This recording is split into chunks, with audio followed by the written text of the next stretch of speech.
श्री हरि बोलो ग्रंथराज श्रीमद् भगवद गीता जी की जय।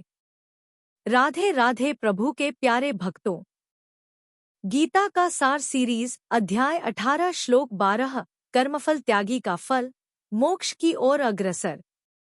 राधे राधे भक्तों, गीता का सार सीरीज अध्याय 18 श्लोक 12।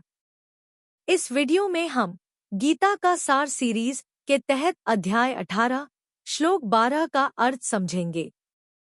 भगवान श्री कृष्ण कहते हैं कि जो व्यक्ति कर्मों के फलों का त्याग करता है वह सदा ही सुखी होता है।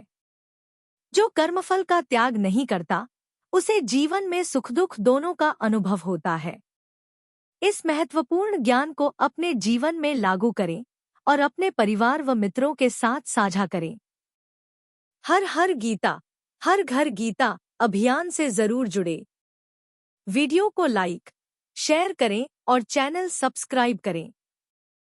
राधे राधे प्रभु के प्यारे भक्तों, श्री हरि बोलो ग्रंथराज श्रीमद् भगवद गीता जी की जय। आपका स्वागत है हर हर गीता, हर घर गीता के आध्यात्मिक परिवार में। आज हम अध्याय 18 श्लोक 12 को समझेंगे, जिसमें कर्मफल त्यागी का फल बताया गया है। त्यागी पुरुषों के महत्व का प्रतिपादन। श्लोक 12 अनिष्टमिष्ट मिश्रण च त्रिविध कर्मण फलम भवत्यत्यागिना प्रेत्य न तु सन्यासिना क्वचित उच्चारण की विधि।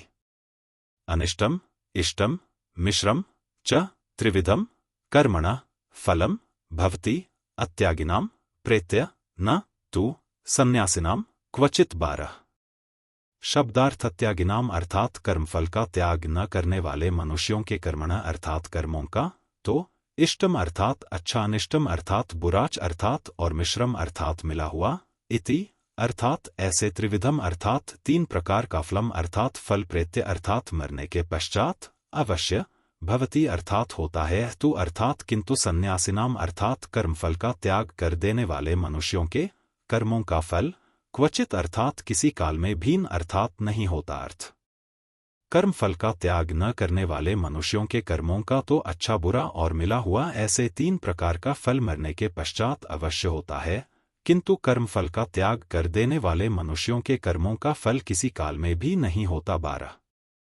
व्याख्या। अनिष्टमिष्ट मिश्र च त्रिविध कर्मण फलम। कर्म का फल 3 तरह का होता है, इष्ट, अनिष्ट और मिश्र। जिस परिस्थिति को मनुष्य चाहता है वह इष्ट कर्मफल है, जिस परिस्थिति को मनुष्य नहीं चाहता वह अनिष्ट कर्मफल है, और जिसमें कुछ भाग इष्ट का तथा कुछ भाग अनिष्ट का है वह मिश्र कर्मफल है। वास्तव में देखा जाए तो संसार में प्रायः मिश्रित ही फल होता है, जैसे धन होने से अनुकूल इष्ट और प्रतिकूल अनिष्ट दोनों ही परिस्थितियां आती हैं। धन से निर्वाह होता है, यह अनुकूलता है, और टैक्स लगता है, धन नष्ट हो जाता है, छिन जाता है, यह प्रतिकूलता है। तात्पर्य है कि इष्ट में भी आंशिक अनिष्ट और अनिष्ट में भी आंशिक इष्ट रहता ही है। कारण कि संपूर्ण संसार त्रिगुणात्मक है। गीता 18वें अध्याय का 40वां श्लोक, यहाँ जन्म भी दुःखालय 8वें अध्याय का 15वां श्लोक और सुखरहित 9वें अध्याय का 33वां श्लोक है। अतः चाहे इष्ट अनुकूल परिस्थिति हो, चाहे अनिष्ट प्रतिकूल परिस्थिति हो, वह सर्वथा अनुकूल या प्रतिकूल होती ही नहीं। यहाँ इष्ट और अनिष्ट कहने का मतलब यह है कि इष्ट में अनुकूलता की और अनिष्ट में प्रतिकूलता की प्रधानता होती है। वास्तव में कर्मों का फल मिश्रित ही होता है, क्योंकि कोई भी कर्म सर्वथा निर्दोष नहीं होता। 18वें अध्याय का 48वां श्लोक। भवत्यत्यागिना प्रेत्य, उपर्युक्त सभी फल अत्यागियों को अर्थात फल की इच्छा रखकर कर्म करने वालों को ही मिलते हैं, सन्यासियों को नहीं। कारण कि जितने भी कर्म होते हैं वे सब प्रकृति के द्वारा अर्थात प्रकृति के कार्य शरीर, इंद्रिया, मन और बुद्धि के द्वारा ही होते हैं, तथा फलरूप परिस्थिति भी प्रकृति के द्वारा ही बनती है। इसलिए कर्मों का और उनके फलों का संबंध केवल प्रकृति के साथ है, स्वयं चेतन स्वरूप के साथ नहीं। परंतु जब स्वयं उनसे संबंध तोड़ लेता है तो फिर वह भोगी नहीं बनता, प्रत्युत त्यागी हो जाता है। अत्यागी का मतलब है पीछे के 2, 10वें 11वें श्लोकों में जिन त्यागियों की बात आई है उनके समान जो त्यागी नहीं है, अर्थात जिन्होंने कर्मफल का त्याग नहीं किया है, ऐसे अत्यागी मनुष्यों के सामने इष्ट, अनिष्ट और मिश्र तीनों कर्मफल अनुकूल और प्रतिकूल परिस्थिति के रूप में आते रहते हैं, जिनसे वे सुखी दुखी होते रहते हैं। उनसे सुखी दुखी होना ही वास्तव में बंधन है।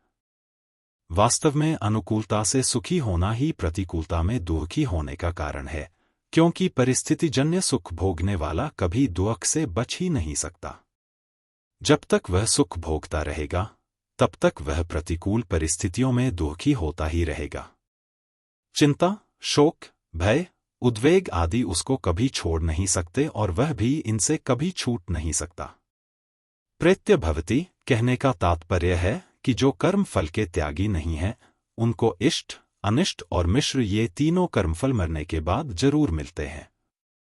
परंतु इसके साथ न तो सन्यासिना क्वचित पदों में कहा गया है कि जो कर्मफल के त्यागी हैं, उनको कहीं भी अर्थात यहां और मरने के बाद भी कर्मफल नहीं मिलता। इससे सिद्ध होता है कि अत्यागियों को मरने के बाद तो कर्मफल मिलता ही है, पर यहां जीते जी भी कर्मफल मिल सकता है। न तो सन्यासिना क्वचित सन्यासियों, त्यागियों को कहीं भी अर्थात इस लोक में या परलोक में, इस जन्म में या मरने के बाद भी कर्मफल भोगना नहीं पड़ता। हाँ, पूर्व जन्म में किए हुए कर्मों के अनुसार इस जन्म में उनके सामने अनुकूल या प्रतिकूल परिस्थिति तो आती है, पर वे अपने विवेक के बल से उन परिस्थितियों के भोगी नहीं बनते, उनसे सुखी दुखी नहीं होते, अर्थात सर्वथा निर्लिप्त रहते हैं। सन्यासियों अर्थात त्यागियों को फल क्यों नहीं भोगना पड़ता? कारण कि वे अपने लिए कुछ भी नहीं करते। उनको अच्छी तरह से यह विवेक हो जाता है कि अपना जो सत्स्वरूप है, उसके लिए किसी भी क्रिया और वस्तु की आवश्यकता है ही नहीं। अपने लिए पाने की इच्छा से साधक कुछ भी करता है तो वह अपने व्यक्तित्व को ही स्थिर रखता है, क्योंकि वह संसार मात्र के हित से अपना हित अलग मानता है। जब वह संसार मात्र के हित से अपना हित अलग नहीं मानता, अर्थात सबके हित में ही अपना हित मानता है, तब वह स्वतः सर्वभूत हिते रता हो जाता है। फिर उसके स्थूल शरीर से होने वाली क्रियाएं, सूक्ष्म शरीर से होने वाला परहित चिंतन और कारण शरीर से होने वाली स्थिरता, तीनों ही संसार के मात्र प्राणियों के हित के लिए होती हैं। कारण कि शरीर आदि सबकी सब सामग्री संसार से अभिन्न है। उस सामग्री से अपना हित चाहता है, यही गलती होती है जो कि अपनी परिच्छिन्नता में हेतु है। यहाँ सन्यासिनाम पद में त्यागी, कर्मयोगी और सन्यासी, सांख्ययोगी दोनों की एकता की गई है। जैसे कर्मयोगी कर्मों से असंग रहता है, तो सांख्ययोगी भी कर्मों से सर्वथा निर्लिप्त रहता है। कर्मयोगी निष्काम भाव से कर्म करते हुए भी फल के साथ संबंध नहीं रखता, तो सांख्ययोगी कर्म मात्र के साथ किंचित भी संबंध नहीं रखता। कर्मयोगी फल से संबंध विच्छेद करता है, अर्थात ममता का त्याग करता है, तो सांख्ययोगी कर्तृत्वाभिमान अर्थात अहंता का त्याग करता है। ममता का त्याग होने पर अहंता का भी स्वतः त्याग हो जाता है, और अहंता का त्याग होने पर ममता का भी स्वतः त्याग हो जाता है। इसलिए भगवान ने कर्मयोग में ममता के त्याग के बाद अहंता का त्याग बताया है, निर्ममो निरहंकारः 2:71, और सांख्य योग में अहंता के त्याग के बाद ममता का त्याग बताया है, अहंकारम बलम दर्प काम क्रोधम परिग्रहम विमुच्य निर्ममः 18:53। इन दोनों की इस त्याग करने की प्रक्रिया में तो फर्क है, परंतु परिवर्तनशील प्रकृति और प्रकृति का कार्य इनमें से किसी के भी साथ इन दोनों का संबंध नहीं रहता, अर्थात तत्व में कर्मयोगी और सांख्ययोगी दोनों एक हो जाते हैं। पहले अर्जुन ने यह पूछा था कि मैं संन्यास और त्याग का तत्व जानना चाहता हूं, अतः भगवान ने यहाँ संन्यासिनाम पद से दोनों का यह तत्व बताया कि कर्मयोगी का यह भाव रहता है कि अपना कुछ नहीं है, अपने लिए कुछ नहीं चाहिए और अपने लिए कुछ नहीं करना है। ऐसे ही सांख्ययोगी का यह भाव रहता है कि अपना कुछ नहीं है और अपने लिए कुछ नहीं चाहिए। सांख्ययोगी प्रकृति और प्रकृति के कार्य के साथ किंचन मात्र भी अपना संबंध नहीं मानता, इसलिए उसके लिए अपने लिए कुछ नहीं करना है यह कहना ही नहीं बनता। यहाँ त्यागिनाम पद न देकर सन्यासिनाम पद देने का यह तात्पर्य है कि जो निर्लिप्तता सांख्य योग से होती है वही निर्लिप्तता त्याग से अर्थात कर्मयोग से भी होती है। गीता 5वें अध्याय का 4-5वां श्लोक। दूसरी बात, यहां तक भगवान ने कर्मयोग से निर्लिप्तता बताई, अब संन्यासिनाम पद कहकर आगे सांख्य योग से निर्लिप्तता बताने का बीज भी डाल देते हैं। कर्म संबंधी विशेष बात। पुरुष और प्रकृति दो हैं। इनमें से पुरुष में कभी परिवर्तन नहीं होता और प्रकृति कभी परिवर्तन रहित नहीं होती। जब यह पुरुष प्रकृति के साथ संबंध जोड़ लेता है तब प्रकृति की क्रिया पुरुष का कर्म बन जाती है, क्योंकि प्रकृति के साथ संबंध मानने से तादात्म्य हो जाता है। तादात्म्य होने से जो प्राकृत वस्तुएं प्राप्त हैं उनमें ममता होती है और उस ममता के कारण अप्राप्त वस्तुओं की कामना होती है। इस प्रकार जब तक कामना, ममता और तादात्म्य रहता है तब तक जो कुछ परिवर्तन रूप क्रिया होती है उसका नाम कर्म है। तादात्म्य के टूटने पर वही कर्म पुरुष के लिए अकर्म हो जाता है, अर्थात वह कर्म क्रिया मात्र रह जाता है, उसमें फलजनकता नहीं रहती। यह कर्म में अकर्म है। अकर्म अवस्था में अर्थात स्वरूप का अनुभव होने पर उस महापुरुष के शरीर से जो क्रिया होती रहती है वह अकर्म में कर्म है। गीता 4 अध्याय का 18वां श्लोक। तात्पर्य यह हुआ कि अपने निर्लिप्त स्वरूप का अनुभव न होने पर भी वास्तव में सब क्रियाएं प्रकृति और उसके कार्य शरीर में होती हैं, परंतु प्रकृति या शरीर से अपनी पृथकता का अनुभव न होने से वे क्रियाएं कर्म बन जाती हैं। गीता 3 अध्याय का 27वां और 13वें अध्याय का 29वां श्लोक। कर्म 3 तरह के होते हैं, क्रियमाण, संचित और प्रारब्ध। अभी वर्तमान में जो कर्म किए जाते हैं वे क्रियमाण कर्म कहलाते हैं। जो भी नए कर्म और उनके संस्कार बनते हैं वे सब केवल मनुष्य जन्म में ही बनते हैं। गीता 4 अध्याय का 12वां और 15वें अध्याय का 2 श्लोक। पशु पक्षी आदि योनियों में नहीं, क्योंकि वे योनियां केवल कर्मफल भोग के लिए ही मिलती हैं। वर्तमान से पहले इस जन्म में किए हुए अथवा पहले के अनेक मनुष्य जन्मों में किए हुए जो कर्म संगृहीत हैं वे संचित कर्म कहलाते हैं। संचित में से जो कर्म फल देने के लिए प्रस्तुत उन्मुख हो गए हैं, अर्थात जन्म, आयु और अनुकूल प्रतिकूल परिस्थिति के रूप में परिणत होने के लिए सामने आ गए हैं, वे प्रारब्ध कर्म कहलाते हैं। क्रियमाण कर्म। दृष्ट क्रियमाण कर्म। फलांश, संस्कारांश। अदृष्ट, तात्कालिक, कालांतरिक, लौकिक, पालौकिक। शुद्ध अशुद्ध। क्रियमाण कर्म 2 तरह के होते हैं, शुभ और अशुभ। जो कर्म शास्त्रानुसार विधि विधान से किए जाते हैं वे शुभ कर्म कहलाते हैं और काम, क्रोध, लोभ, आसक्ति आदि को लेकर जो शास्त्र निषिद्ध कर्म किए जाते हैं वे अशुभ कर्म कहलाते हैं। शुभ अथवा अशुभ प्रत्येक क्रियमाण कर्म का एक तो फलांश बनता है और एक संस्कारांश। ये दोनों भिन्न भिन्न हैं। क्रियमाण कर्म के फलांश के 2 भेद हैं, दृष्ट और अदृष्ट। इनमें से दृष्ट के भी 2 भेद होते हैं, तात्कालिक और कालांतरिक। जैसे भोजन करते हुए जो रस आता है, सुख होता है, प्रसन्नता होती है और तृप्ति होती है, यह दृष्ट का तात्कालिक फल है, और भोजन के परिणाम में आयु, बल, आरोग्य आदि का बढ़ना यह दृष्ट का कालांतरिक फल है। ऐसे ही जिसका अधिक मिर्च खाने का स्वभाव है वह जब अधिक मिर्च वाले पदार्थ खाता है तब उसको प्रसन्नता होती है, सुख होता है और मिर्च की तीक्ष्णता के कारण मुंह में, जीभ में जलन होती है, आंखों से और नाक से पानी निकलता है, सिर से पसीना निकलता है, यह दृष्ट का तात्कालिक फल है। और कुपथ्य के कारण परिणाम में पेट में जलन और रोग, दुहक आदि का होना यह दृष्ट का कालांतरिक फल है। इसी प्रकार अदृष्ट के भी 2 भेद होते हैं, लौकिक और पालौकिक। जीते जी ही फल मिल जाए इस भाव से यज्ञ, दान, तप, तीर्थ, व्रत, मंत्र जप आदि शुभ कर्मों को विधि विधान से किया जाए और उसका कोई प्रबल प्रतिबंध न हो तो यहाँ ही पुत्र, धन, यश, प्रतिष्ठा आदि अनुकूल की प्राप्ति होना और रोग, निर्धनता आदि प्रतिकूल की निवृत्ति होना, यह अदृष्ट का लौकिक फल है और मरने के बाद स्वर्ग आदि की प्राप्ति हो जाए, इस भाव से यथार्थ विधि विधान और श्रद्धा विश्वासपूर्वक जो यज्ञ, दान, तप आदि शुभ कर्म किए जाए तो मरने के बाद स्वर्ग आदि लोकों की प्राप्ति होना, यह अदृष्ट का पारलौकिक फल है। एक यहाँ दृष्ट का कालांतरिक फल और अदृष्ट का लौकिक फल, दोनों फल एक समान ही दिखते हैं, फिर भी दोनों में अंतर है।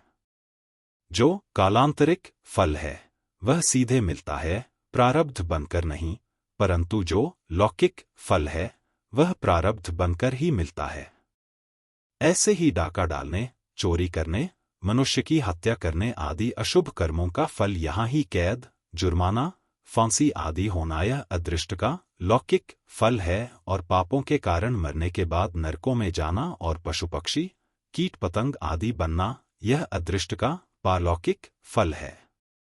पाप पुण्य के इस लौकिक और पारलौकिक फल के विषय में एक बात और समझने की है कि जिन जुर्माना, अपमान, निंदा पाप कर्मों का फल यही कैद आदि के रूप में भोग लिया है, उन पापों का फल मरने के बाद भोगना नहीं पड़ेगा, परंतु व्यक्ति के पाप कितनी मात्रा के थे और उनका भोग कितनी मात्रा में हुआ, अर्थात उन पाप कर्मों का फल उसने पूरा भोगा या अधूरा भोगा, इसका पूरा पता मनुष्य को नहीं लगता, क्योंकि मनुष्य के पास इसका कोई मापतौल नहीं है। परंतु भगवान को इसका पूरा पता है, अतः उनके कानून के अनुसार उन पापों का फल यहाँ जितने अंश में कम भोगा गया है, उतना इस जन्म में या मरने के बाद भोगना ही पड़ेगा। इसलिए मनुष्य को ऐसी शंका नहीं करनी चाहिए कि मेरा पाप तो कम था पर दंड अधिक भोगना पड़ा, अथवा मैंने पाप तो किया नहीं पर दंड मुझे मिल गया, कारण कि यह सर्वज्ञ, सर्वसुहृद, सर्वसमर्थ भगवान का विधान है कि पाप से अधिक दंड कोई नहीं भोगता, और जो दंड मिलता है वह किसी न किसी पाप का ही फल होता है। एक सुनी हुई घटना है। किसी गांव में एक सज्जन रहते थे। उनके घर के सामने एक सुनार का घर था। सुनार के पास सोना आता रहता था और वह गढ़कर देता रहता था। ऐसे वह पैसे कमाता था। एक दिन उसके पास अधिक सोना जमा हो गया। रात्रि में पहरा लगाने वाले सिपाही को इस बात का पता लग गया। उस पहरेदार ने रात्रि में उस सुनार को मार दिया और जिस बक्से में सोना था उसे उठाकर चल दिया। इसी बीच सामने रहने वाले सज्जन लघुशंका के लिए उठकर बाहर आए। उन्होंने पहरेदार को पकड़ लिया कि तू इस बक्से को कैसे ले जा रहा है। तो पहरेदार ने कहा, तू चुप रह, हल्ला मत कर, इसमें से कुछ तू ले ले और कुछ मैं ले लूं। सज्जन बोले, मैं कैसे ले लूं, मैं चोर थोड़े ही हूं। पहरेदार ने कहा, देख, तू समझ जा, मेरी बात मान ले, नहीं तो दुख पाएगा। पर वे सज्जन माने नहीं। तब पहरेदार ने बक्सा नीचे रख दिया और उस सज्जन को पकड़कर जोर से सीटी बजा दी। सीटी सुनते ही और जगह पहरा लगाने वाले सिपाही दौड़कर वहां आ गए। उसने सबसे कहा कि यह इस घर से बक्सा लेकर आया है और मैंने इसको पकड़ लिया है। तब सिपाहियों ने घर में घुसकर देखा कि सुनार मरा पड़ा है। उन्होंने उस सज्जन को पकड़ लिया और राजकीय आदमियों के हवाले कर दिया। जज के सामने बहस हुई तो उस सज्जन ने कहा कि मैंने नहीं मारा है, उस पहरेदार सिपाही ने मारा है। सब सिपाही आपस में मिले हुए थे। उन्होंने कहा कि नहीं, इसी ने मारा है, हमने खुद रात्रि में इसे पकड़ा है, इत्यादि। मुकदमा चला। चलते चलते अंत में उस सज्जन के लिए फांसी का हुक्म हुआ। फांसी का हुक्म होते ही उस सज्जन के मुख से निकला, देखो, सरासर अन्याय हो रहा है। भगवान के दरबार में कोई न्याय नहीं। मैंने मारा नहीं, मुझे दंड हो और जिसने मारा है वह बेदाग छूट जाए, जुर्माना भी नहीं, यह अन्याय है। जज पर उसके वचनों का असर पड़ा कि वास्तव में यह सच्चा बोल रहा है, इसकी किसी तरह से जांच होनी चाहिए।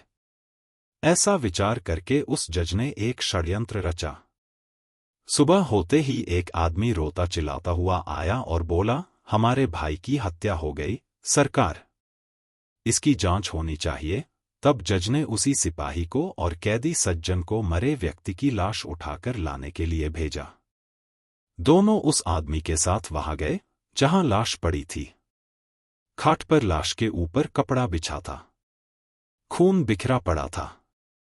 दोनों ने उस खाट को उठाया और उठाकर ले चले। साथ का दूसरा आदमी खबर देने के बहाने दौड़कर आगे चला गया। तब चलते चलते सिपाही ने कैदी से कहा, देख, उस दिन तू मेरी बात मान लेता तो सोना मिल जाता और फांसी भी नहीं होती। अब देख लिया सच्चाई का फल। कैदी ने कहा, मैंने तो अपना काम सच्चाई का ही किया था, फांसी हो गई तो हो गई। हत्या की तूने और दंड भोगना पड़ा मेरे को। भगवान के यहां न्याय नहीं। खाट पर झूठ मूठ मरे हुए के समान पड़ा हुआ आदमी उन दोनों की बातें सुन रहा था। जब जज के सामने खाट रखी गई तो खून भरे कपड़े को हटाकर वह उठ खड़ा हुआ और उसने सारी बात जज को बता दी कि रास्ते में सिपाही यह बोला और कैदी यह बोला। यह सुनकर जज को बड़ा आश्चर्य हुआ। सिपाही भी हक्का बक्का रह गया। सिपाही को पकड़कर कैद कर लिया गया। परंतु जज के मन में संतोष नहीं हुआ। उसने कैदी को एकांत में बुलाकर कहा कि इस मामले में तो मैं तुम्हें निर्दोष मानता हूं, पर सच सच बताओ कि इस जन्म में तुमने कोई हत्या की है क्या? वह बोला, बहुत पहले की घटना है। एक दुष्ट था जो छिपकर मेरे घर मेरी स्त्री के पास आया करता था। मैंने अपनी स्त्री को तथा उसको अलग अलग खूब समझाया, पर वह माना नहीं। एक रात वह घर पर था और अचानक मैं आ गया। मेरे को गुस्सा आया हुआ था। मैंने तलवार से उसका गला काट दिया और घर के पीछे जो नदी है उसमें फेंक दिया। इस घटना का किसी को पता नहीं लगा। यह सुनकर जज बोला, तुम्हारे को इस समय फांसी होगी ही। मैंने भी सोचा कि मैंने किसी से घूस रिश्वत नहीं खाई, कभी बेईमानी नहीं की, फिर मेरे हाथ से इसके लिए फांसी का हुक्म लिखा कैसे गया? अब संतोष हुआ। उसी पाप का फल तुम्हें यह भोगना पड़ेगा। सिपाही को अलग फांसी होगी। उस सज्जन ने चोर सिपाही को पकड़कर अपने कर्तव्य का पालन किया था। फिर उसको जो दंड मिला है वह उसके कर्तव्य पालन का फल नहीं है, प्रत्युत उसने बहुत पहले जो हत्या की थी उस हत्या का फल है। कारण कि मनुष्य को अपनी रक्षा करने का अधिकार है, मारने का अधिकार नहीं। मारने का अधिकार रक्षक क्षत्रिय का, राजा का है। अतः कर्तव्य का पालन करने के कारण उस पाप हत्या का फल उसको यहीं मिल गया और परलोक के भयंकर दंड से उसका छुटकारा हो गया। कारण कि इस लोक में जो दंड भोग लिया जाता है उसका थोड़े में ही छुटकारा हो जाता है, थोड़े में ही शुद्धि हो जाती है, नहीं तो परलोक में बड़ा भयंकर ब्याज सहित दंड भोगना पड़ता है। इस कहानी से यह पता लगता है कि मनुष्य के कब किए हुए पाप का फल कब मिलेगा इसका कुछ पता नहीं। भगवान का विधान विचित्र है। जब तक पुराने पुण्य प्रबल रहते हैं तब तक उग्र पाप का फल भी तत्काल नहीं मिलता। जब पुराने पुण्य खत्म होते हैं तब उस पाप की बारी आती है। पाप का फल दंड तो भोगना ही पड़ता है, चाहे इस जन्म में भोगना पड़े या जन्मांतर में। अवश्यमेव भोक्तव्यं कृतं कर्म शुभाशुभम नाभुक्तं क्षीयते कर्म जन्म कोटिष्टैर्पे। इसी तरह धन संपत्ति, मान, आदर, प्रशंसा, निरोगता आदि अनुकूल परिस्थिति के रूप में पुण्य कर्मों का जितना फल यहाँ भोग लिया है उतना अंश तो यहाँ नष्ट हो ही गया और जितना बाकी रह गया है वह परलोक में फिर भोगा जा सकता है। यदि पुण्य कर्मों का पूरा फल यहीं भोग लिया गया है तो पुण्य यहीं पर समाप्त हो जाएंगे। क्रियमाण कर्म के संस्कारांश के भी दो भेद हैं, शुद्ध एवं पवित्र संस्कार और अशुद्ध एवं अपवित्र संस्कार। शास्त्र विहित कर्म करने से जो संस्कार पड़ते हैं वे शुद्ध एवं पवित्र होते हैं और शास्त्र, नीति, लोक मर्यादा के विरुद्ध कर्म करने से जो संस्कार पड़ते हैं वे अशुद्ध एवं अपवित्र होते हैं। इन दोनों शुद्ध और अशुद्ध संस्कारों को लेकर स्वभाव, प्रकृति, आदत बनता है। उन संस्कारों में से अशुद्ध अंश का सर्वथा नाश करने पर स्वभाव शुद्ध, निर्मल, पवित्र हो जाता है, परंतु जिन पूर्वकृत कर्मों से स्वभाव बना है उन कर्मों की भिन्नता के कारण जीवन मुक्त पुरुषों के स्वभावों में भी भिन्नता रहती है। इन विभिन्न स्वभावों के कारण ही उनके द्वारा विभिन्न कर्म होते हैं, पर वे कर्म दोषी नहीं होते, प्रत्युत सर्वथा शुद्ध होते हैं और उन कर्मों से दुनिया का कल्याण होता है। संस्कारंश से जो स्वभाव बनता है वह एक दृष्टि से महान प्रबल होता है, स्वभावो मूर्धनि वर्तते, अतः उसे मिटाया नहीं जा सकता। व्याघ्रस्तुष्यति कान्ने सुगहना सिंहो गुहा सेवते हंसो वांछति पद्मिनी कुसुमिता गृध्रः श्मशाने स्थले। साधुः सत्कृति साधुमेव भजते नीचोपि नीचन जन्म या यस्य प्रकृतिः स्वभावजनिता केनापि न त्यज्यते। व्याघ्र घने वन में संतुष्ट रहता है, सिंह गहन गुफा का सेवन करता है, हंस खिली हुई कमलिनी को चाहता है, गीध श्मशान भूमि में रहना पसंद करता है, सज्जन पुरुष अच्छे आचरणों वाले सज्जन पुरुषों में और नीच पुरुष नीच लोगों में ही रहना चाहते हैं। सच है, स्वभाव से पैदा हुई जिसकी जैसी प्रकृति है उस प्रकृति को कोई नहीं छोड़ता। इसी प्रकार ब्राह्मण, क्षत्रिय आदि वर्णों का जो स्वभाव है उसमें कर्म करने की मुख्यता रहती है।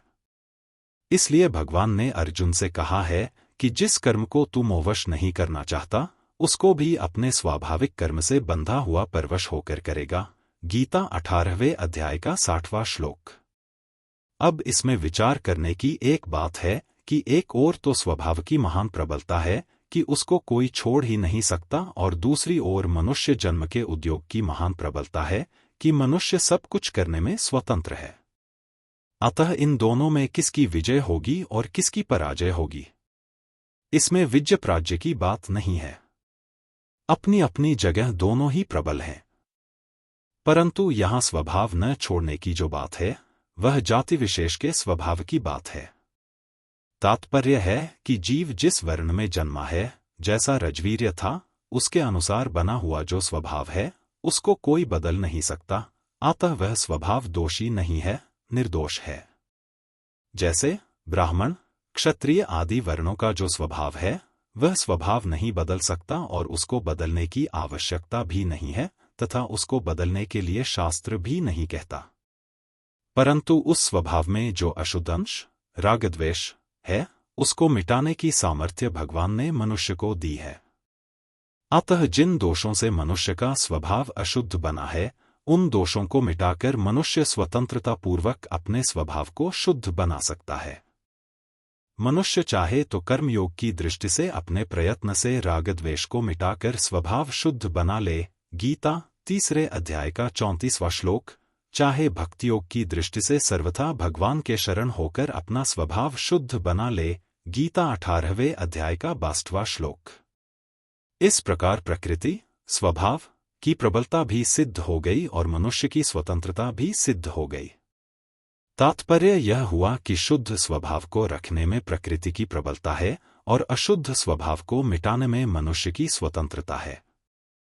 जैसे लोहे की तलवार को पारस छुआ दिया जाए तो तलवार सोना बन जाती है, परंतु उसकी मार, धार और आकार ये तीनों नहीं बदलते। इस प्रकार सोना बनाने में पारस की प्रधानता रही और मारधार आकार में तलवार की प्रधानता रही। ऐसे ही जिन लोगों ने अपने स्वभाव को परम शुद्ध बना लिया है उनके कर्म भी सर्वथा शुद्ध होते हैं। परंतु स्वभाव के शुद्ध होने पर भी वर्ण, आश्रम, संप्रदाय, साधन पद्धति, मान्यता आदि के अनुसार आपस में उनके कर्मों की भिन्नता रहती है। जैसे किसी ब्राह्मण को तत्वबोध हो जाने पर भी वह खानपान आदि में पवित्रता रखेगा और अपने हाथ से बनाया हुआ भोजन ही ग्रहण करेगा, क्योंकि उसके स्वभाव में पवित्रता है। परंतु किसी हरिजन आदि साधारण वर्ण वाले को तत्वबोध हो जाए तो वह खानपान आदि में पवित्रता नहीं रखेगा और दूसरों की जूठन भी खा लेगा, क्योंकि उसका स्वभाव ही ऐसा पड़ा हुआ है। पर ऐसा स्वभाव उसके लिए दोषी नहीं होगा। जीव का असत के साथ संबंध जोड़ने का स्वभाव अनादिकाल से बना हुआ है, जिसके कारण वह जन्म मरण के चक्कर में पड़ा हुआ है और बार बार ऊंच नीच योनियों में जाता है। उस स्वभाव को मनुष्य शुद्ध कर सकता है, अर्थात उसमें जो कामना, ममता और तादात्म्य है उनको मिटा सकता है। कामना, ममता और तादात्म्य के मिटने के बाद जो स्वभाव रहता है वह स्वभाव दोषी नहीं रहता। इसलिए उस स्वभाव को मिटाना नहीं है और मिटाने की आवश्यकता भी नहीं है। जब मनुष्य अहंकार का आश्रय छोड़कर सर्वथा भगवान के शरण हो जाता है तब उसका स्वभाव शुद्ध हो जाता है, जैसे लोहा पारस के स्पर्श से शुद्ध सोना बन जाता है। स्वभाव शुद्ध होने से फिर वह स्वभावज कर्म करते हुए भी दोषी और पापी नहीं बनता। गीता 18वें अध्याय का 47वां श्लोक। सर्वथा भगवान के शरण होने के बाद भक्त का प्रकृति के साथ कोई संबंध नहीं रहता। फिर भक्त के जीवन में भगवान का स्वभाव काम करता है। भगवान समस्त प्राणियों के सुहृद हैं, सुहृदन सर्वभूतानाम। गीता 5:29। तो भक्त भी समस्त प्राणियों का सुहृद हो जाता है। सुहृदः सर्वदेहिनाम। श्रीमद्भागवत 0:3। 25-21। इसी तरह कर्मयोग की दृष्टि से जब मनुष्य राग द्वेष को मिटा देता है, तब उसके स्वभाव की शुद्धि हो जाती है, जिससे अपने स्वार्थ का भाव मिटकर केवल दुनिया के हित का भाव स्वतः हो जाता है। जैसे भगवान का स्वभाव प्राणी मात्र का हित करने का है, ऐसे ही उसका स्वभाव भी प्राणी मात्र का हित करने का हो जाता है।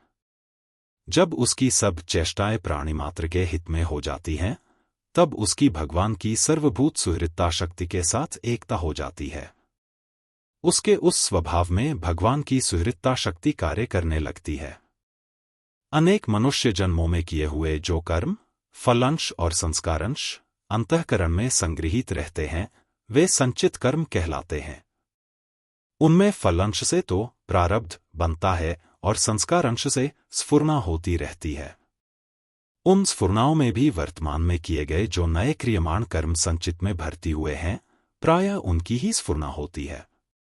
कभी कभी संचित में भर्ती हुए पुराने कर्मों की स्फुरना भी हो जाती है। जैसे किसी बर्तन में पहले प्याज डाल दें और उसके ऊपर क्रमशः गेहूं, चना, ज्वार, बाजरा डाल दें तो निकालते समय जो सबसे पीछे डाला था, वही बाजरा सबसे पहले निकलेगा, पर बीच में कभी कभी प्याज का भी भभका आ जाएगा। एक स्फुरना संचित के अनुसार भी होती है और प्रारब्ध के अनुसार भी। संचित के अनुसार जो स्फुरना होती है, वह मनुष्य को कर्म करने के लिए बाध्य नहीं करती, परंतु संचित की स्फुरना में भी यदि राग द्वेष हो जाए तो वह संकल्प बनकर मनुष्य को कर्म करने के लिए बाध्य कर सकती है।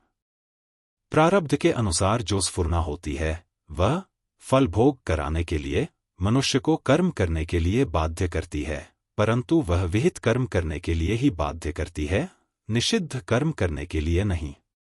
कारण कि विवेक प्रधान मनुष्य शरीर निषिद्ध कर्म करने के लिए नहीं है। अतः अपनी विवेक शक्ति को प्रबल करके निषिद्ध का त्याग करने की जिम्मेवारी मनुष्य पर है और ऐसा करने में वह स्वतंत्र है। परंतु यह दृष्टांत पूरा नहीं घटता, क्योंकि प्याज, गेहूं आदि सावयव पदार्थ हैं और संचित कर्म निर्वयव हैं। यह दृष्टांत केवल इतने ही अंश में बताने के लिए दिया है कि नए क्रियमाण कर्मों की स्फुरना ज्यादा होती है और कभी कभी पुराने कर्मों की भी स्फुरना होती है। इसी तरह जब नींद आती है तो उसमें भी स्फुरना होती है। नींद में जागृत अवस्था के दब जाने के कारण संचित की वह स्फुरना स्वप्न रूप से दिखने लग जाती है, उसी को स्वप्नावस्था कहते हैं। दो जागृत अवस्था में भी जागृत, स्वप्न और सुषुप्ति तीनों अवस्थाएं होती हैं। जैसे मनुष्य जागृत अवस्था में बड़ी सावधानी से काम करता है, तो यह जागृत में जागृत अवस्था है। जागृत अवस्था में मनुष्य जिस काम को करता है, उस काम के अलावा अचानक जो दूसरी स्फुरना होने लगती है, वह जागृत में स्वप्न अवस्था है। जागृत अवस्था में कभी कभी काम करते हुए भी उस काम की तथा पूर्व कर्मों की कोई भी स्फुरना नहीं होती, बिल्कुल वृत्तिरहित अवस्था हो जाती है, वह जागृत में सुषुप्ति अवस्था है। कर्म करने का वेग ज्यादा रहने से जागृत अवस्था में जागृत और स्वप्न अवस्था तो ज्यादा होती है, पर सुषुप्ति अवस्था बहुत थोड़ी होती है। अगर कोई साधक जागृत की स्वाभाविक सुषुप्ति को स्थायी बना ले तो उसका साधन बहुत तेज हो जाएगा, क्योंकि जागृत सुषुप्ति में साधक का परमात्मा के साथ निरावरण रूप से स्वतः संबंध होता है। ऐसे तो सुषुप्ति अवस्था में भी संसार का संबंध टूट जाता है, परंतु बुद्धिवृत्ति अज्ञान में लीन हो जाने से स्वरूप का स्पष्ट अनुभव नहीं होता। जागृत सुषुप्ति में बुद्धि जागृत रहने से स्वरूप का स्पष्ट अनुभव होता है। यह जागृत सुषुप्ति समाधि से भी विलक्षण है, क्योंकि यह स्वतः होती है और समाधि में अभ्यास के द्वारा वृत्तियों को एकाग्र तथा निरुद्ध करना पड़ता है। इसलिए समाधि में पुरुषार्थ साथ में रहने के कारण शरीर में स्थिति होती है, परंतु जागृत सुषुप्ति में अभ्यास और अहंकार के बिना वृत्तियां स्वतः निरुद्ध होने के कारण स्वरूप में स्थिति होती है, अर्थात स्वरूप का अनुभव होता है। स्वप्नावस्था में बुद्धि की सावधानी न रहने के कारण क्रम, व्यतिक्रम और अनुक्रम ये नहीं रहते। जैसे शहर तो दिल्ली का दिखता है और बाजार बंबई का तथा उस बाजार में दुकानें कलकत्ता की दिखती हैं, कोई जीवित आदमी दिख जाता है अथवा किसी मरे हुए आदमी से मिलना हो जाता है, बातचीत हो जाती है, आदि आदि। जागृत अवस्था में हरेक मनुष्य के मन में अनेक तरह की स्फुरनाएं होती रहती हैं। जब जागृत अवस्था में शरीर, इंद्रियां और मन पर से बुद्धि का अधिकार हट जाता है, तब मनुष्य जैसा मन में आता है वैसा बोलने लगता है। इस तरह उचित अनुचित का विचार करने की शक्ति काम न करने से वह सीधा सरल पागल कहलाता है। परंतु जिसके शरीर, इंद्रियां और मन पर बुद्धि का अधिकार रहता है, वह जो उचित समझता है वही बोलता है और जो अनुचित समझता है वह नहीं बोलता। बुद्धि सावधान रहने से वह सावचेत रहता है, इसलिए वह चतुर पागल है। इस प्रकार मनुष्य जब तक परमात्मा प्राप्ति नहीं कर लेता, तब तक वह अपने को स्फुरनाओं से बचा नहीं सकता। परमात्मा प्राप्ति होने पर बुरी स्फुरनाएं सर्वथा मिट जाती हैं। इसलिए जीवन मुक्त महापुरुष के मन में अपवित्र बुरे विचार कभी आते ही नहीं। अगर उसके कहलाने वाले शरीर में प्रारब्धवश, व्याधि आदि किसी कारणवश कभी बेहोशी, उन्माद आदि हो जाता है, तो उसमें भी वह न तो शास्त्र निषिद्ध बोलता है और न शास्त्र निषिद्ध कुछ करता ही है, क्योंकि अंतःकरण शुद्ध हो जाने से शास्त्र निषिद्ध बोलना या करना उसके स्वभाव में नहीं रहता। प्रारब्ध कर्म। प्रारब्ध कर्म अनुकूल परिस्थिति, मिश्रित, अनुकूल प्रतिकूल परिस्थिति, प्रतिकूल परिस्थिति, स्वेच्छापूर्वक क्रिया, प्रवृत्ति, अनिच्छापूर्वक क्रिया, परेच्छापूर्वक क्रिया, स्वेच्छापूर्वक क्रिया, अनिच्छापूर्वक क्रिया, परेच्छापूर्वक क्रिया, स्वेच्छापूर्वक क्रिया, अनिच्छापूर्वक क्रिया, परेच्छापूर्वक क्रिया। संचित में से जो कर्म फल देने के लिए सम्मुख होते हैं, उन कर्मों को प्रारब्ध कर्म कहते हैं। प्रकर्षेण आरब्धः प्रारब्धः अर्थात अच्छी तरह से फल देने के लिए जिसका आरंभ हो चुका है, वह प्रारब्ध है। प्रारब्ध कर्मों का फल तो अनुकूल या प्रतिकूल परिस्थिति के रूप में सामने आता है, परंतु उन प्रारब्ध कर्मों को भोगने के लिए प्राणियों की प्रवृत्ति तीन प्रकार से होती है। 1. स्वेच्छापूर्वक, 2. अनिच्छा दैवेच्छा पूर्वक और 3. परेच्छापूर्वक। उदाहरणार्थ, 1. किसी व्यापारी ने माल खरीदा तो उसमें मुनाफा हो गया। ऐसे ही किसी दूसरे व्यापारी ने माल खरीदा तो उसमें घाटा लग गया। इन दोनों में मुनाफा होना और घाटा लगना तो उनके शुभ कर्मों से बने हुए प्रारब्ध के फल हैं, परंतु माल खरीदने में उनकी प्रवृत्ति स्वेच्छापूर्वक हुई है। 2. कोई सज्जन कहीं जा रहा था तो आगे आने वाली नदी में बाढ़ के प्रवाह के कारण एक धन का टोकरा बहकर आया और उस सज्जन ने उसे निकाल लिया। ऐसे ही कोई सज्जन कहीं जा रहा था तो उस पर वृक्ष की एक टहनी गिर पड़ी और उसको चोट लग गई। इन दोनों में धन का मिलना और चोट लगना तो उनके शुभ कर्मों से बने हुए प्रारब्ध के फल हैं, परंतु धन का टोकरा मिलना और वृक्ष की टहनी गिरना यह प्रवृत्ति अनिच्छा दैवेच्छा पूर्वक हुई है। 3. किसी धनी व्यक्ति ने किसी बच्चे को गोद ले लिया अर्थात उसको पुत्र रूप में स्वीकार कर लिया, जिससे उसका सब धन उस बच्चे को मिल गया। ऐसे ही चोरों ने किसी का सब धन लूट लिया। इन दोनों में बच्चे को धन मिलना और चोरी में धन का चला जाना तो उनके शुभ कर्मों से बने हुए प्रारब्ध के फल हैं, परंतु गोद में जाना और चोरी होना यह प्रवृत्ति परेच्छापूर्वक हुई है। यहाँ एक बात और समझ लेनी चाहिए कि कर्मों का फल कर्म नहीं होता, प्रत्युत परिस्थिति होती है, अर्थात प्रारब्ध कर्मों का फल परिस्थिति रूप से सामने आता है। अगर नए क्रियमाण कर्म को प्रारब्ध का फल मान लिया जाए तो फिर ऐसा करो, ऐसा मत करो, यह शास्त्रों का, गुरुजनों का विधि निषेध निरर्थक हो जाएगा। दूसरी बात, पहले जैसे कर्म किए थे उन्हीं के अनुसार जन्म होगा और उन्हीं के अनुसार कर्म होंगे तो वे कर्म फिर आगे नए कर्म पैदा कर देंगे, जिससे यह कर्म परंपरा चलती ही रहेगी, अर्थात इसका कभी अंत ही नहीं आएगा। प्रारब्ध कर्म से मिलने वाले फल के दो भेद हैं, प्राप्त फल और अप्राप्त फल। अभी प्राणियों के सामने जो अनुकूल या प्रतिकूल परिस्थिति आ रही है वह प्राप्त फल है, और इसी जन्म में जो अनुकूल या प्रतिकूल परिस्थिति भविष्य में आने वाली है वह अप्राप्त फल है।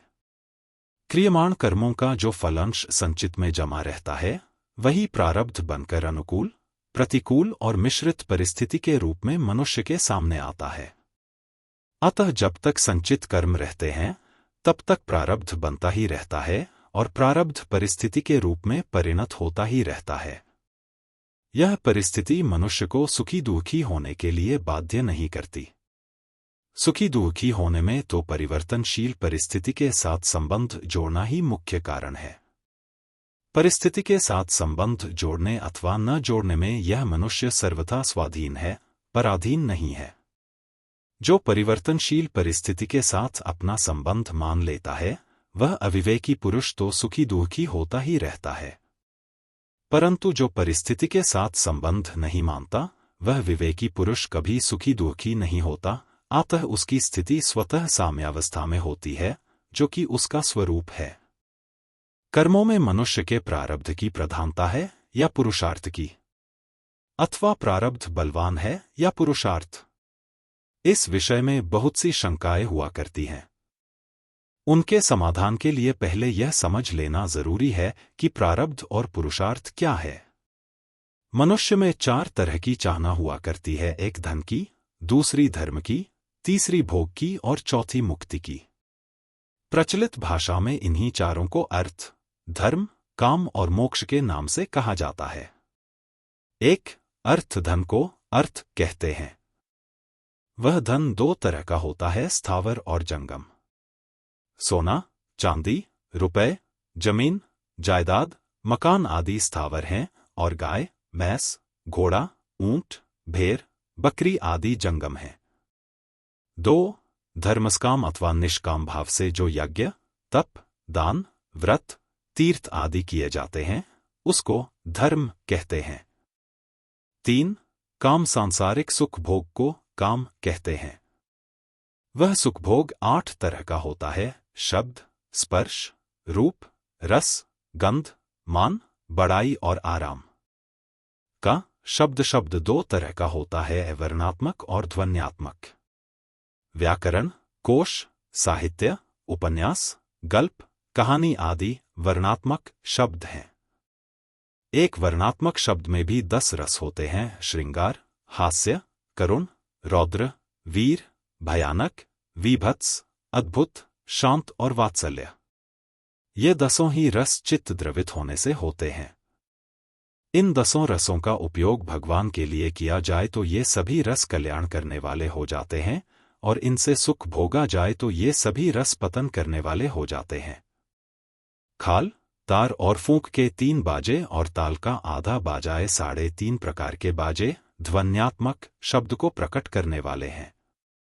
2 ढोल, ढोलकी, तबला, पखावज, मृदंग आदि खाल के, सितार, सारंगी, मोरचंग आदि तार के, मशक, पेटी, हारमोनियम, बांसुरी, पूंगी आदि फूंक के और झांझ, मंजीरा, करताल आदि ताल के बाजे हैं। इन वर्णात्मक और ध्वन्यात्मक शब्दों को सुनने से जो सुख मिलता है वह शब्द का सुख है। ख, स्पर्श स्त्री, पुत्र, मित्र आदि के साथ मिलने से तथा ठंडा, गरम, कोमल आदि से अर्थात उनका त्वचा के साथ संयोग होने से जो सुख होता है वह स्पर्श का सुख है। ग, रूप नेत्रों से खेल, तमाशा, सिनेमा, बाजीगरी, वन, पहाड़, सरोवर, मकान आदि की सुंदरता को देखकर जो सुख होता है वह रूप का सुख है। ग, रसमधुर, मीठा, अम्ल, खट्टा, लवण, नमकीन, कटु, कड़वा, तिक्त, तीखा और कषाय, कसैला, इन 6 रसों को चखने से जो सुख होता है वह रस का सुख है। न, गंधनाक से अतर, तेल, फुलेल, लवेंडर, पुष्प आदि सुगंध वाले और लहसुन, प्याज आदि दुर्गंध वाले पदार्थों को सूंघने से जो सुख होता है वह गंध का सुख है। च, मान शरीर का आदर सत्कार होने से जो सुख होता है वह मान का सुख है। छ, बड़ाई नाम की प्रशंसा, वाहवाह होने से जो सुख होता है वह बड़ाई का सुख है। आराम शरीर से परिश्रम न करने से अर्थात निकम्मे पड़े रहने से जो सुख होता है वह आराम का सुख है। 4 मोक्ष आत्म साक्षात्कार, तत्वज्ञान, कल्याण, उद्धार, मुक्ति, भगवत दर्शन, भगवत प्रेम आदि का नाम मोक्ष है। इन चारों अर्थ, धर्म, काम और मोक्ष में देखा जाए तो अर्थ और धर्म दोनों ही परस्पर एक दूसरे की वृद्धि करने वाले हैं, अर्थात अर्थ से धर्म की और धर्म से अर्थ की वृद्धि होती है। परंतु धर्म का पालन कामना पूर्ति के लिए किया जाए तो वह धर्म भी कामना पूर्ति करके नष्ट हो जाता है, और अर्थ को कामना पूर्ति में लगाया जाए तो वह अर्थ भी कामना पूर्ति करके नष्ट हो जाता है। तात्पर्य है कि कामना धर्म और अर्थ दोनों को खा जाती है। इसीलिए गीता में भगवान ने कामना को महाशन, बहुत खाने वाला बताते हुए उसके त्याग की बात विशेषता से कही है, 3 अध्याय के 37वें से 43वें श्लोक तक। यदि धर्म का अनुष्ठान कामना का त्याग करके किया जाए तो वह अंतःकरण शुद्ध करके मुक्त कर देता है। ऐसे ही धन को कामना का त्याग करके दूसरों के उपकार में, हित में, सुख में खर्च किया जाए तो वह भी अंतःकरण शुद्ध करके मुक्त कर देता है। अर्थ, धर्म, काम और मोक्ष, इन चारों में अर्थ, धन और काम, भोग की प्राप्ति में प्रारब्ध की मुख्यता और पुरुषार्थ की गौणता है, तथा धर्म और मोक्ष में पुरुषार्थ की मुख्यता और प्रारब्ध की गौणता है। प्रारब्ध और पुरुषार्थ दोनों का क्षेत्र अलग अलग है और दोनों ही अपने अपने क्षेत्र में प्रधान हैं। इसलिए कहा है, संतोषस्त्रिषु कर्तव्यः स्वदारे भोजने धने, त्रिषु चैव न कर्तव्यः स्वाध्याये जपदान्योः। अर्थात अपनी स्त्री, पुत्र, परिवार, भोजन और धन में तो संतोष करना चाहिए और स्वाध्याय, पाठ पूजा, नाम जप, कीर्तन और दान करने में कभी संतोष नहीं करना चाहिए। तात्पर्य यह हुआ कि प्रारब्ध के फलधन और भोग में तो संतोष करना चाहिए, क्योंकि वे प्रारब्ध के अनुसार जितने मिलने वाले हैं उतने ही मिलेंगे, उससे अधिक नहीं। परंतु धर्म का अनुष्ठान और अपना कल्याण करने में कभी संतोष नहीं करना चाहिए, क्योंकि यह नया पुरुषार्थ है और इसी पुरुषार्थ के लिए मनुष्य शरीर मिला है। कर्म के 2 भेद हैं, शुभ पुण्य और अशुभ पाप। शुभ कर्म का फल अनुकूल परिस्थिति प्राप्त होना है और अशुभ कर्म का फल प्रतिकूल परिस्थिति प्राप्त होना है। कर्म बाहर से किए जाते हैं, इसलिए उन कर्मों का फल भी बाहर की परिस्थिति के रूप में ही प्राप्त होता है। परंतु उन परिस्थितियों से जो सुख दुख होते हैं वे भीतर होते हैं। इसलिए उन परिस्थितियों में सुखी तथा दुखी होना शुभाशुभ कर्मों का अर्थात प्रारब्ध का फल नहीं है, प्रत्युत अपनी मूर्खता का फल है। अगर वह मूर्खता चली जाए, भगवान पर अथवा प्रारब्ध पर विश्वास हो जाए तो प्रतिकूल से प्रतिकूल परिस्थिति आने पर भी चित्त में प्रसन्नता होगी, हर्ष होगा। एक लालने ताड़ने मातुर्नाकारुण्यन यथार्भके तद्वदेव महेशस्य नियंतुर्गुंदोषयोः। जिस प्रकार बच्चे का पालन करने और ताड़ना करने दोनों में माता की कहीं अकृपा नहीं होती, उसी प्रकार जीवों के गुणदोषों का नियंत्रण करने वाले परमेश्वर की कहीं किसी पर अकृपा नहीं होती है। परमेश्वर की कृपा और नियंत्रण। लालने ताड़ने मातुर्नाकारुण्यन यथार्भके तद्वदेव महेशस्य नियंतुर्गुंदोषयोः। जिस प्रकार बच्चे का पालन करने और ताड़ना करने दोनों में माता की कहीं अकृपा नहीं होती, उसी प्रकार जीवों के गुणदोषों का नियंत्रण करने वाले परमेश्वर की कहीं किसी पर अकृपा नहीं होती है। यद्भावी तद्भवत्येव यद्भाव्यं न तद्भवेत् इति निश्चित बुद्धिना न चिंता बाधते क्वचित्। नारद पुराण पूर्व 37-47। जो होने वाला है वह होकर ही रहता है और जो नहीं होने वाला है वह कभी नहीं होता, ऐसा निश्चय जिनकी बुद्धि में होता है उन्हें चिंता कभी नहीं सताती। कारण, प्रतिकूल परिस्थिति में पाप करते हैं, आगे पाप न करने में सावधानी आती है और पापों के नष्ट होने से अंतःकरण की शुद्धि होती है। परिस्थिति का सदुपयोग और दुरुपयोग। साधक को अनुकूल और प्रतिकूल परिस्थिति का सदुपयोग करना चाहिए, दुरुपयोग नहीं। अनुकूल परिस्थिति का सदुपयोग।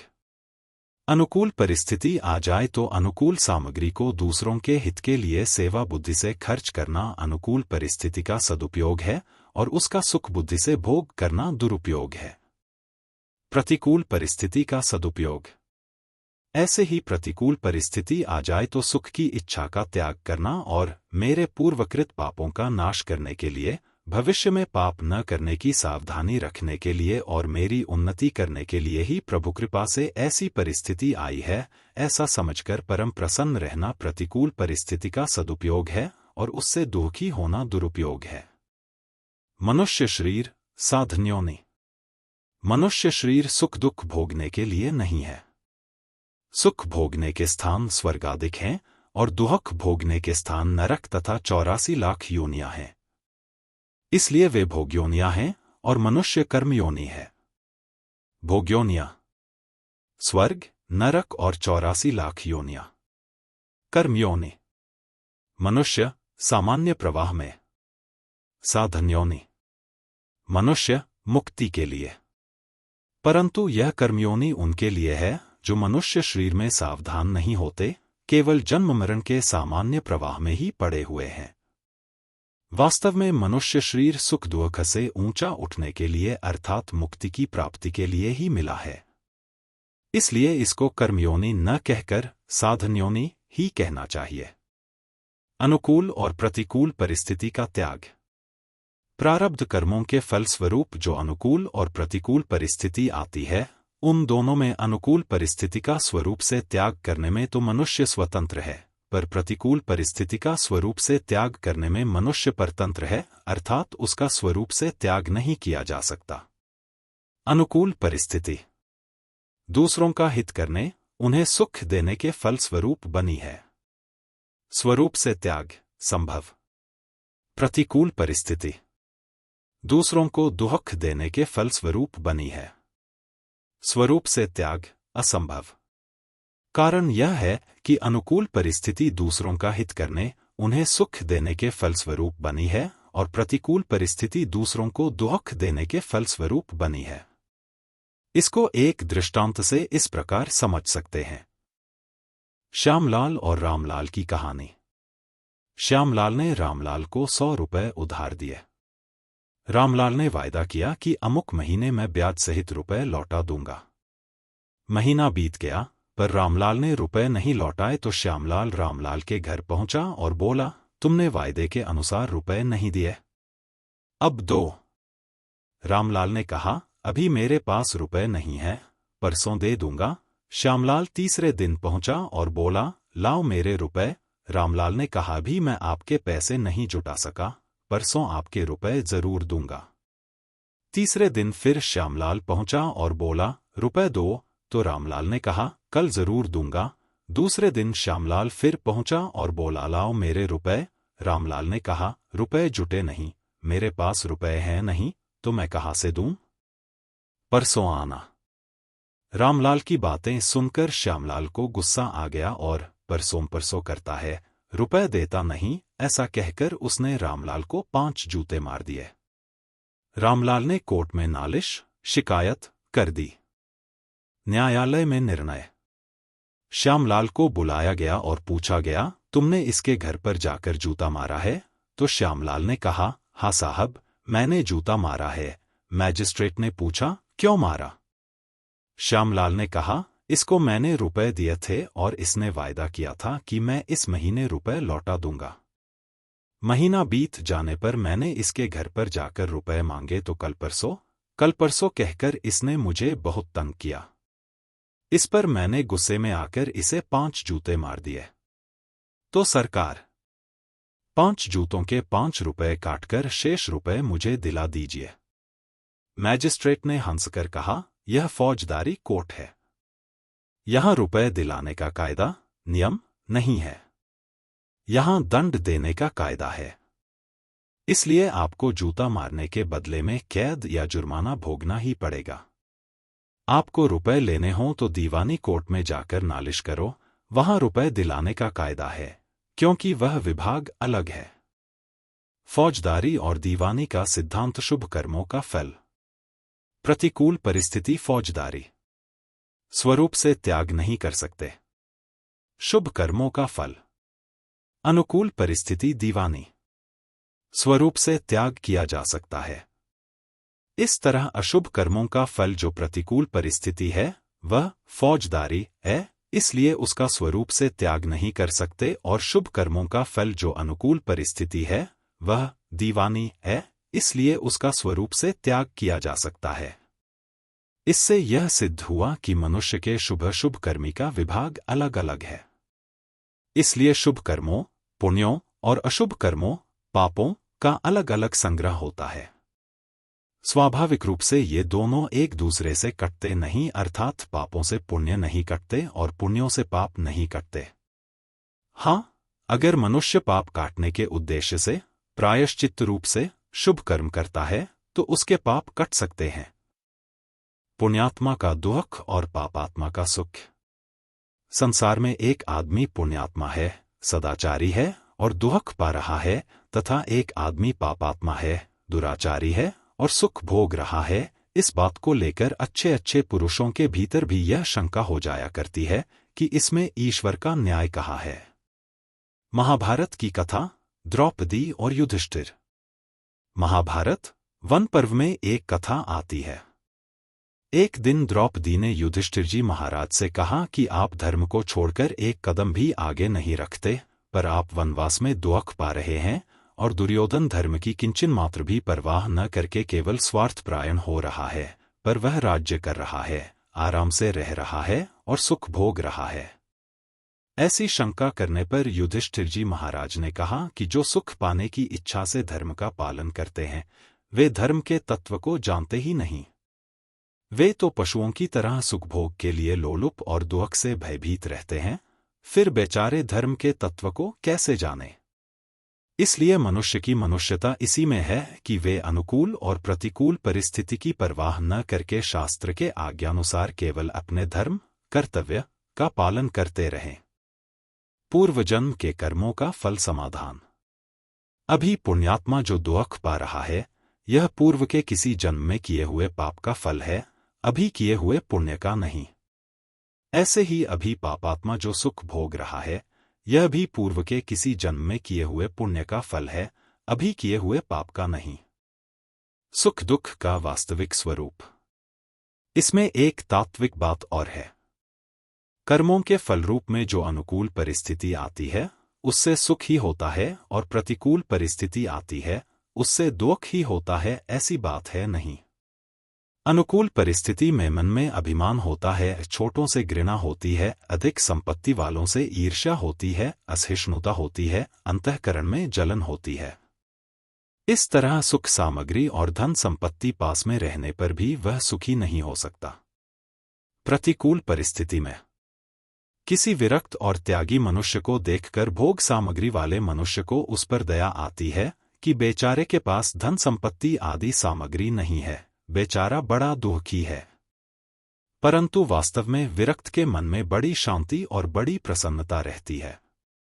निष्कर्ष, धन का होना मात्र सुख नहीं है और धन का अभाव मात्र दुख नहीं है। सुख नाम हृदय की शांति और प्रसन्नता का है और दुख नाम हृदय की जलन और संताप का है। पुण्य और पाप के फल का नियम। पुण्य और पाप का फल भोगने में एक नियम नहीं है। पुण्य तो निष्काम भाव से भगवान के अर्पण करने से समाप्त हो सकता है, परंतु पाप भगवान के अर्पण करने से समाप्त नहीं होता। पाप का फल तो भोगना ही पड़ता है, क्योंकि भगवान की आज्ञा के विरुद्ध किए हुए कर्म भगवान के अर्पण कैसे हो सकते हैं, और अर्पण करने वाला भी भगवान के विरुद्ध कर्मों को भगवान के अर्पण कैसे कर सकता है। प्रत्युत भगवान की आज्ञा के अनुसार किए हुए कर्म ही भगवान के अर्पण होते हैं। पुण्य का अर्पण निष्काम भाव से भगवान के अर्पण करने से समाप्त हो सकता है। पाप का अर्पण भगवान के अर्पण करने से समाप्त नहीं होता, फल भोगना ही पड़ता है। इस विषय में एक कहानी आती है। हरिद्वार यात्रा की कहानी, भाग 1। एक राजा अपनी प्रजा सहित हरिद्वार गया। उसके साथ में सब तरह के लोग थे। उनमें एक चमार भी था। उस चमार ने सोचा कि ये बनिए लोग बड़े चतुर होते हैं। ये अपनी बुद्धिमानी से धनी बन गए हैं। अगर हम भी उनकी बुद्धिमानी के अनुसार चलें तो हम भी धनी बन जाए। ऐसा विचार करके वह एक चतुर बनिए की क्रियाओं पर निगरानी रखकर चलने लगा। जब हरिद्वार के ब्रह्मकुंड में पंडा दान पुण्य का संकल्प कराने लगा, तब उस बनिए ने कहा, मैंने अमुक ब्राह्मण को 100 रुपए उधार दिए थे, आज मैं उनको दान रूप में श्री कृष्णार्पण करता हूं। पंडे ने संकल्प भरवा दिया। चमार ने देखा कि इसने एक कौड़ी भी नहीं दी और लोगों में प्रसिद्ध हो गया कि इसने 100 रुपयों का दान कर दिया। कितना बुद्धिमान है, मैं भी इससे कम नहीं रहूंगा। जब पंडे ने चमार से संकल्प भरवाना शुरू किया, तब चमार ने कहा, अमुक बनिए ने मुझे 100 रुपए उधार दिए थे तो उन 100 रुपयों को मैं श्री कृष्णार्पण करता हूं। उसकी ग्रामीण बोली को पंडा पूरी तरह समझा नहीं और संकल्प भरवा दिया। इससे चमार बड़ा खुश हो गया कि मैंने भी बनिए के समान 100 रुपयों का दान पुण्य कर दिया। हरिद्वार यात्रा की कहानी भाग 2। सब घर पहुंचे। समय पर खेती हुई। ब्राह्मण और चमार के खेतों में खूब अनाज पैदा हुआ। ब्राह्मण देवता ने बनिए से कहा, सेठ, आप चाहें तो 100 रुपयों का अनाज ले लो, इससे आपको नफा भी हो सकता है। मुझे तो आपका कर्जा चुकाना है। बनिए ने कहा, ब्राह्मण देवता, जब मैं हरिद्वार गया था तब मैंने आपको उधार दिए हुए 100 रुपए दान कर दिए। ब्राह्मण बोला, सेठ, मैंने आपसे 100 रुपए उधार लिए हैं, दान नहीं लिए। इसलिए इन रुपयों को मैं रखना नहीं चाहता, ब्याज सहित पूरा चुकाना चाहता हूं। सेठ ने कहा, आप देना ही चाहते हैं तो अपनी बहन अथवा कन्या को दे सकते हैं। मैंने 100 रुपए भगवान के अर्पण कर दिए हैं, इसलिए मैं तो लूंगा नहीं। अब ब्राह्मण और क्या करता, वह अपने घर लौट गया। हरिद्वार यात्रा की कहानी भाग 3। अब जिस बनिए से चमार ने 100 रुपए लिए थे, वह बनिया चमार के खेत में पहुंचा और बोला, लाओ मेरे रुपए, तुम्हारा अनाज हुआ है, 100 रुपयों का अनाज ही दे दो। चमार ने सुन रखा था कि ब्राह्मण के देने पर भी बनिए ने उससे रुपए नहीं लिए। अतः उसने सोचा कि मैंने भी संकल्प कर रखा है तो मेरे को रुपए क्यों देने पड़ेंगे। ऐसा सोचकर चमार बनिए से बोला, मैंने तो अमुक सेठ की तरह गंगाजी में खड़े होकर सब रुपए श्री कृष्णार्पण कर दिए, तो मेरे को रुपए क्यों देने पड़ेंगे।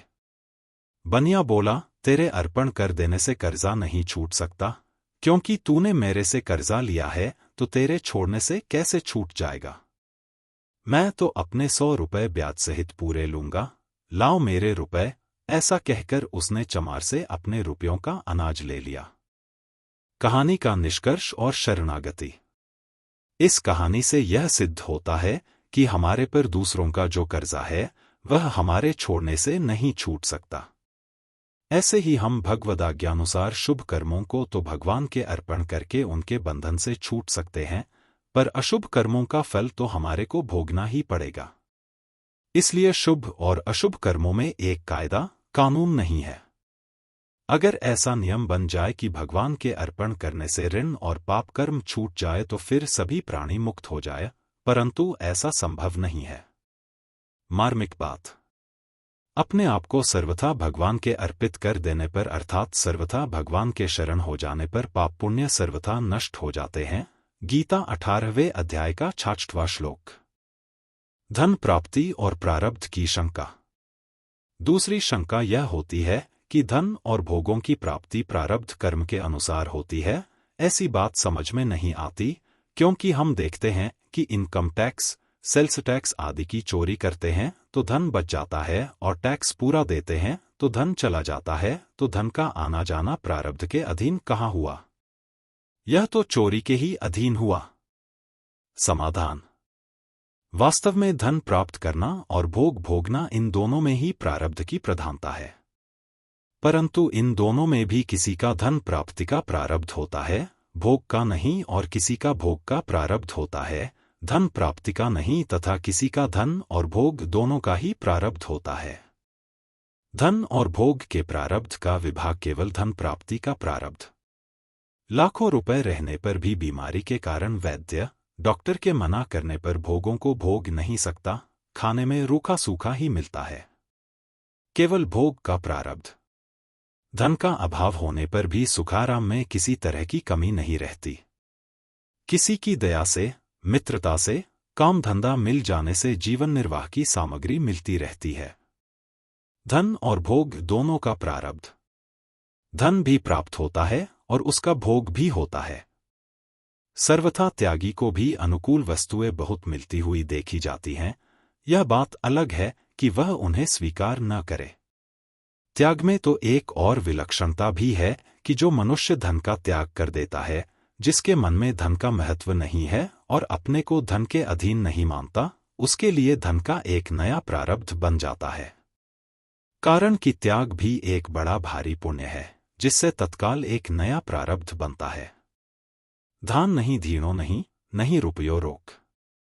जीवन बैठे रामदास, आन मिले सब थोक। उसको किसी की दया से, मित्रता से, काम धंधा मिल जाने से प्रारब्ध के अनुसार जीवन निर्वाह की सामग्री मिलती रहती है। अगर धन का प्रारब्ध नहीं है तो चोरी करने पर भी धन नहीं मिलेगा। प्रत्युत चोरी किसी प्रकार से प्रकट हो जाएगी तो बचा हुआ धन भी चला जाएगा तथा दंड और मिलेगा। यहां दंड मिले या न मिले, पर परलोक में तो दंड जरूर मिलेगा। उससे वह बच नहीं सकेगा। अगर प्रारब्धवश चोरी करने से धन मिल भी जाए तो भी उस धन का उपभोग नहीं हो सकेगा। वह धन बीमारी में, चोरी में, डाके में, मुकदमे में, ठगाई में चला जाएगा। तात्पर्य यह है कि वह धन जितने दिन टिकने वाला है, उतने ही दिन टिकेगा और फिर नष्ट हो जाएगा। इतना ही नहीं, इनकम टैक्स आदि की चोरी करने के जो संस्कार भीतर पड़े हैं, वे संस्कार जन्म जन्मांतर तक उसे चोरी करने के लिए उकसाते रहेंगे और वह उनके कारण दंड पाता रहेगा। अगर धन का प्रारब्ध है तो कोई गोद ले लेगा अथवा मरता हुआ कोई व्यक्ति उसके नाम से वसीयतनामा लिख देगा अथवा मकान बनाते समय नींव खोदते ही जमीन में गड़ा हुआ धन मिल जाएगा, आदि आदि। इस प्रकार प्रारब्ध के अनुसार जो धन मिलने वाला है वह किसी न किसी कारण से मिलेगा ही। दो प्राप्त विमर्थन लभते मनुष्यो दैवोपी तन लंघेतु न शक्तः। तस्मान्न शोचामि न विस्मयो में यदस्मदीयम न ही तत्परेशाम। पंचतंत्र मित्र संप्राप्ति 112। प्राप्त होने वाला धन मनुष्य को मिलता ही है, दैव भी उसका उल्लंघन नहीं कर सकता। इसलिए न तो मैं शोक करता हूं और न मुझे विस्मय ही होता है, क्योंकि जो हमारा है वह दूसरों का नहीं हो सकता। परंतु मनुष्य प्रारब्ध पर तो विश्वास करता नहीं, कम से कम अपने पुरुषार्थ पर भी विश्वास नहीं करता कि हम मेहनत से कमाकर खा लेंगे। इसी कारण उसकी चोरी आदि दुष्कर्मों में प्रवृत्ति हो जाती है, जिससे हृदय में जलन रहती है, दूसरों से छिपाव करना पड़ता है, पकड़े जाने पर दंड पाना पड़ता है, आदि आदि। अगर मनुष्य विश्वास और संतोष रखे तो हृदय में महान शांति, आनंद, प्रसन्नता रहती है तथा आने वाला धन भी आ जाता है और जितना जीने का प्रारब्ध है उतनी जीवन निर्वाह की सामग्री भी किसी न किसी तरह मिलती ही रहती है। जैसे व्यापार में घाटा लगना, घर में किसी की मृत्यु होना, बिना कारण अपयश और अपमान होना आदि प्रतिकूल परिस्थिति को कोई भी नहीं चाहता, पर फिर भी वह आती ही है। ऐसे ही अनुकूल परिस्थिति भी आती ही है, उसको कोई रोक नहीं सकता। भागवत में आया है, सुखमेन्द्रियकं राजन् स्वर्गे नरक एव च देहिना यद यथा दुःखं तस्मान्निच्छेत् तद् बुधः 11। 8। 1। राजन, प्राणियों को जैसे इच्छा के बिना प्रारब्धानुसार दुख प्राप्त होते हैं, ऐसे ही इंद्रियजन्य सुख स्वर्ग में और नरक में भी प्राप्त होते हैं। अतः बुद्धिमान पुरुष को चाहिए कि वह उन सुखों की इच्छा न करे। जैसे धन और भोग का प्रारब्ध अलग अलग होता है, अर्थात किसी का धन का प्रारब्ध होता है और किसी का भोग का प्रारब्ध होता है, ऐसे ही धर्म और मोक्ष का पुरुषार्थ भी अलग अलग होता है, अर्थात कोई धर्म के लिए पुरुषार्थ करता है और कोई मोक्ष के लिए पुरुषार्थ करता है। धर्म के अनुष्ठान में शरीर, धन आदि वस्तुओं की मुख्यता रहती है और मोक्ष की प्राप्ति में भाव तथा विचार की मुख्यता रहती है। एक करना होता है और एक होना होता है। दोनों विभाग अलग अलग हैं। करने की चीज है कर्तव्य और होने की चीज है फल।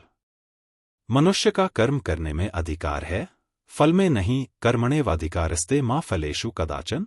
गीता 2:47। तात्पर्य यह है कि होने की पूर्ति प्रारब्ध के अनुसार अवश्य होती है, उसके लिए यह होना चाहिए और यह नहीं होना चाहिए, ऐसी इच्छा नहीं करनी चाहिए और करने में शास्त्र तथा लोक मर्यादा के अनुसार कर्तव्य कर्म करना चाहिए।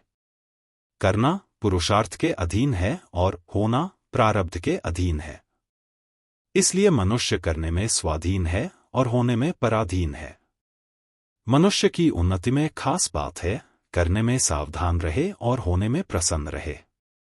क्रियमाण, संचित और प्रारब्ध तीनों कर्मों से मुक्त होने का क्या उपाय है? प्रकृति और पुरुष दो हैं। प्रकृति सदा क्रियाशील है, पर पुरुष में कभी परिवर्तन रूप क्रिया नहीं होती। प्रकृति से अपना संबंध मानने वाला प्रकृतिस्थ पुरुष ही कर्ता भोक्ता बनता है। जब वह प्रकृति से संबंध विच्छेद कर लेता है, अर्थात अपने स्वरूप में स्थित हो जाता है, तब उस पर कोई भी कर्म लागू नहीं होता। प्रारब्ध संबंधी अन्य बातें इस प्रकार हैं। 1. बोध हो जाने पर भी ज्ञानी का प्रारब्ध रहता है। यह कथन केवल अज्ञानियों को समझाने मात्र के लिए है। कारण की अनुकूल या प्रतिकूल घटना का घट जाना ही प्रारब्ध है। प्राणी को सुखी या दुखी करना प्रारब्ध का काम नहीं है, प्रत्युत अज्ञान का काम है। अज्ञान मिटने पर मनुष्य सुखी दुखी नहीं होता, उसे केवल अनुकूलता प्रतिकूलता का ज्ञान होता है। ज्ञान होना दोषी नहीं है, प्रत्युत सुख दुख रूप विकार होना दोषी है। इसलिए वास्तव में ज्ञानी का प्रारब्ध नहीं होता। 2. जैसा प्रारब्ध होता है वैसी बुद्धि बन जाती है। जैसे एक ही बाजार में एक व्यापारी माल की बिक्री कर देता है और एक व्यापारी माल खरीद लेता है। बाद में जब बाजार भाव तेज हो जाता है, तब बिक्री करने वाले व्यापारी को नुकसान होता है तथा खरीदने वाले व्यापारी को नफा होता है, और जब बाजार भाव मंदा हो जाता है, तब बिक्री करने वाले व्यापारी को नफा होता है तथा खरीदने वाले व्यापारी को नुकसान होता है। अतः खरीदने और बेचने की बुद्धि प्रारब्ध से बनती है, अर्थात नफा या नुकसान का जैसा प्रारब्ध होता है उसी के अनुसार पहले बुद्धि बन जाती है, जिससे प्रारब्ध के अनुसार फल भुगताया जा सके। परंतु खरीदने और बेचने की क्रिया न्यायुक्त की जाए अथवा अन्यायुक्त की जाए, इसमें मनुष्य स्वतंत्र है, क्योंकि यह क्रियमाण नया कर्म है, प्रारब्ध नहीं। 3. एक आदमी के हाथ से गिलास गिरकर टूट गया तो यह उसकी असावधानी है या प्रारब्ध? कर्म करते समय तो सावधान रहना चाहिए, पर जो अच्छा या बुरा हो गया उसे पूरी तरह से प्रारब्ध होनहार ही मानना चाहिए। उस समय जो यह कहते हैं कि यदि तू सावधानी रखता तो गिलास न टूटता, इससे यह समझना चाहिए कि अब आगे से मुझे सावधानी रखनी है कि दोबारा ऐसी गलती न हो जाए। वास्तव में जो हो गया उसे असावधानी न मानकर होनहार मानना चाहिए। इसलिए करने में सावधान और होने में प्रसन्न रहे। 4. प्रारब्ध से होने वाले और कुपथ्य से होने वाले रोग में क्या फर्क है? कुपथ्यजन्य रोग दवाई से मिट सकता है, परंतु प्रारब्धजन्य रोग दवाई से नहीं मिटता। महामृत्युंजय आदि का जप और यज्ञयागादि अनुष्ठान करने से प्रारब्धजन्य रोग भी कट सकता है, अगर अनुष्ठान प्रबल हो तो। रोग के 2 प्रकार हैं, आदि मानसिक रोग और व्याधि शारीरिक रोग। आदि के भी 2 भेद हैं, एक तो शोक चिंता आदि और दूसरा पागलपन। चिंता शोक आदि तो अज्ञान से होते हैं और पागलपन प्रारब्ध से होता है। अतः ज्ञान होने पर चिंता शोक आदि तो मिट जाते हैं, पर प्रारब्ध के अनुसार पागलपन हो सकता है। हाँ, पागलपन होने पर भी ज्ञानी के द्वारा कोई अनुचित शास्त्र निषिद्ध क्रिया नहीं होती। 5.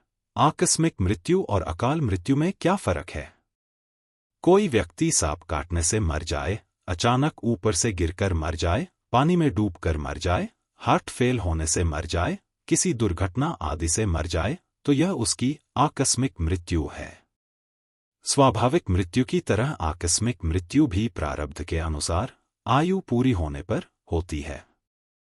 कोई व्यक्ति जानकर आत्महत्या कर ले, अर्थात फांसी लगाकर, कुएं में कूदकर, गाड़ी के नीचे आकर, छत से कूदकर, जहर खाकर, शरीर में आग लगाकर मर जाए तो यह उसकी अकाल मृत्यु है। यह मृत्यु आयु के रहते हुए ही होती है। आत्महत्या करने वाले को मनुष्य की हत्या का पाप लगता है। अतः यह नया पाप कर्म है, प्रारब्ध नहीं। मनुष्य शरीर परमात्म प्राप्ति के लिए ही मिला है, अतः उसको आत्महत्या करके नष्ट करना बड़ा भारी पाप है। कई बार आत्महत्या करने की चेष्टा करने पर भी मनुष्य बच जाता है, मरता नहीं। इसका कारण यह है कि उसका दूसरे मनुष्य के प्रारब्ध के साथ संबंध जुड़ा हुआ रहता है, अतः उसके प्रारब्ध के कारण वह बच जाता है। जैसे भविष्य में किसी का पुत्र होने वाला है और वह आत्महत्या करने का प्रयास करे तो उस आगे होने वाले लड़के का प्रारब्ध उसको मरने नहीं देगा। अगर उस व्यक्ति के द्वारा भविष्य में कोई विशेष अच्छा काम होने वाला हो, लोगों का उपकार होने वाला हो अथवा इसी जन्म में इसी शरीर में प्रारब्ध का कोई उत्कट भोग सुख दुख आने वाला हो, तो आत्महत्या का प्रयास करने पर भी वह मरेगा नहीं। 6. एक आदमी ने दूसरे आदमी को मार दिया तो यह उसने पिछले जन्म के वैर का बदला लिया और मरने वाले ने पुराने कर्मों का फल पाया। फिर मारने वाले का क्या दोष? मारने वाले का दोष है। दंड देना शासक का काम है, सर्वसाधारण का नहीं। एक आदमी को 10 बजे फांसी मिलनी है। एक दूसरे आदमी ने उस फांसी की सजा पाने वाले आदमी को जल्लादों के हाथों से छुड़ा लिया और ठीक 10 बजे उसे कत्ल कर दिया। ऐसी हालत में उस कत्ल करने वाले आदमी को भी फांसी होगी कि यह आज्ञा तो राज्य ने जल्लादों को दी थी, पर तुम्हें किसने आज्ञा दी थी? मारने वाले को यह याद नहीं है कि मैं पूर्व जन्म का बदला ले रहा हूं, फिर भी मारता है तो यह उसका दोष है। दूसरे को मारने का अधिकार किसी को भी नहीं है। मरना कोई भी नहीं चाहता। दूसरे को मारना अपने विवेक का अनादर है। मनुष्य मात्र को विवेक शक्ति प्राप्त है और उस विवेक के अनुसार अच्छे या बुरे कार्य करने में वह स्वतंत्र है।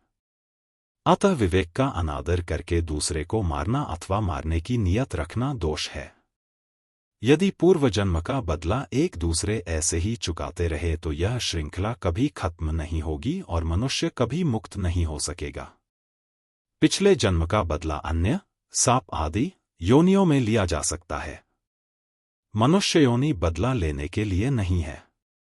हाँ, यह हो सकता है कि पिछले जन्म का हत्यारा व्यक्ति हमें स्वाभाविक ही अच्छा नहीं लगेगा, बुरा लगेगा। परंतु बुरे लगने वाले व्यक्ति से द्वेष करना या उसे कष्ट देना दोष है, क्योंकि यह नया कर्म है। जैसा प्रारब्ध है उसी के अनुसार उसकी बुद्धि बन गई, फिर दोष किस बात का? बुद्धि में जो द्वेष है उसके वश में हो गया, यह दोष है। उसे चाहिए कि वह उसके वश में न होकर विवेक का आदर करे। गीता भी कहती है कि बुद्धि में जो राग द्वेष रहते हैं, 3 अध्याय का 40वां श्लोक, उनके वश में न हो तयोर्न वशमागच्छेत। 3:34। 7. प्रारब्ध और भगवत कृपा में क्या अंतर है? इस जीव को जो कुछ मिलता है वह प्रारब्ध के अनुसार मिलता है, पर प्रारब्ध विधान के विधाता स्वयं भगवान हैं। कारण कि कर्म जड़ होने से स्वतंत्र फल नहीं दे सकते, वे तो भगवान के विधान से ही फल देते हैं। जैसे एक आदमी किसी के खेत में दिन भर काम करता है तो उसको शाम के समय काम के अनुसार पैसे मिलते हैं, पर मिलते हैं खेत के मालिक से। पैसे तो काम करने से ही मिलते हैं, बिना काम किए पैसे मिलते हैं क्या? पैसे तो काम करने से ही मिलते हैं, परंतु बिना मालिक के पैसा देगा कौन? यदि कोई जंगल में जाकर दिन भर मेहनत करे तो क्या उसको पैसे मिल जाएंगे? नहीं मिल सकते। उसमें यह देखा जाएगा कि किसके कहने से काम किया और किसकी जिम्मेवारी रही। अगर कोई नौकर काम को बड़ी तत्परता, चतुरता और उत्साह से करता है, पर करता है केवल मालिक की प्रसन्नता के लिए, तो मालिक उसको मजदूरी से अधिक पैसे भी दे देता है और तत्परता आदि गुणों को देखकर उसको अपने खेत का हिस्सेदार भी बना देता है। ऐसे ही भगवान मनुष्य को उसके कर्मों के अनुसार फल देते हैं।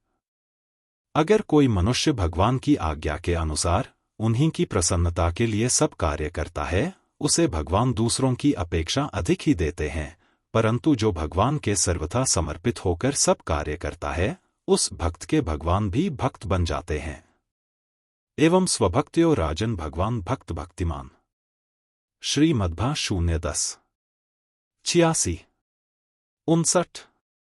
संसार में कोई भी नौकर को अपना मालिक नहीं बनाता, परंतु भगवान शरणागत भक्त को अपना मालिक बना लेते हैं।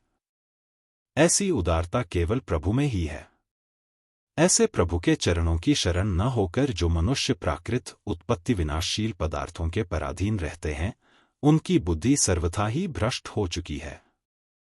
वे इस बात को समझ ही नहीं सकते कि हमारे सामने प्रत्यक्ष उत्पन्न और नष्ट होने वाले पदार्थ हमें कहाँ तक सहारा दे सकते हैं। संबंध जिस प्रकार कर्मयोग में कर्मों का अपने साथ संबंध नहीं रहता, ऐसे ही सांख्य सिद्धांत में भी कर्मों का अपने साथ किंचन मात्र भी संबंध नहीं रहता। इसका विवेचन आगे करते हैं। हर हर गीता, हर घर गीता। क्या आप कर्मफल के त्याग का अभ्यास करते हैं? अपने अनुभव नीचे कमेंट करें। वीडियो अच्छा लगे तो लाइक और शेयर जरूर करें। सब्सक्राइब करें, चैनल को सब्सक्राइब करें और बेल आइकन दबाएं। शेयर करें, अपने परिवार और मित्रों के साथ वीडियो साझा करें। जुड़े हमसे। हर हर गीता, हर घर गीता अभियान में हमारे साथ जुड़े रहें। जय श्री कृष्ण।